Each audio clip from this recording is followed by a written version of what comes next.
I guess நீங்கள் பார்க்குறது what is that. நம்ம ஃபர்ஸ்ட் சேனல் மிஸ்ஸஸ் ஐலாண்டை வந்து ஆக்ட் பண்ணிட்டாங்க. நம்ம அந்த சேனலை 2021 ஸ்டார்ட் பண்ணோம். ஆல்மோஸ்ட் 5 இயர்ஸ் ஆக போகுது. 800 வீடியோஸ் கிட்ட வந்து போட்டுக்கிறோம். அதில் நான் இவ்வளோ நாளாக ஜஸ்ட் ஒரு நியூஸாக தான் கேட்டிருந்தேன். மற்றவங்க சேனல் இந்த மாதிரி ஆக் ஆயிடுச்சுன்னு சொல்லிட்டு அவங்க வீடியோஸ் போட்டுருது. இந்த மாதிரி நான் ஜஸ்ட் ஒரு நியூஸாக கேட்டது இன்றைக்கி எனக்கே நடந்துச்சு. என்னோடய மொபைல் நம்பர் சேஞ்ச் பண்ணிட்டாங்க, ரெக்வயர் மெயில் ஐடி சேஞ்ச் பண்ணிட்டாங்க, 2 ஸ்டெப் வெரிஃபிகேஷன் சொல்லிட்டு எல்லாத்தையும் கம்ப்ளீட்டாக சேஞ்ச் பண்ணிட்டாங்க. மிஸ்ஸஸ் சைலண்ட்ன்றது வெறும் சேனல் மட்டும் இல்லைங்க, நிறைய மெமரிஸ் எனக்கு கொடுத்துக்குது. ஆனால் இன்றைக்கி அதுக்கெல்லாம் இல்லைன்ற போது கஷ்டமாக தான் இருக்குது. நம்ம கஷ்டப்பட்டு உழைச்சி உன்னை பில்ட் பண்ணி வச்சா ஒரு செகண்ட்லேயே உங்களை தூக்கிட்டு போயிடுறாங்களே. நம்ம 5 வருஷமாக வீடியோஸ் பண்ணிட்டு இருக்கிறோம்.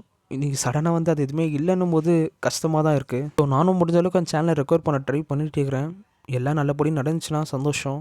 பட் எதுவுமே நடக்கலை, அந்த சேனல் நம்மளை விட்டு போயிருச்சுன்னா இனிமேல் இந்த சேனல் தான் வீடியோஸ் வரும். அண்ட் அந்த சேனலுக்கு நீங்கள் கொடுத்த சப்போர்ட்டை இந்த சேனல் கொடுப்பீங்கன்னு நம்புகிறேன். எல்லாருக்கும் இந்த வீடியோ வந்து ஷேர் பண்ணுங்கள். முடிஞ்ச அளவுக்கு நம்ம சப்ஸ்கிரைபருக்கு இந்த நியூஸை வந்து தெரியப்படுத்துங்க.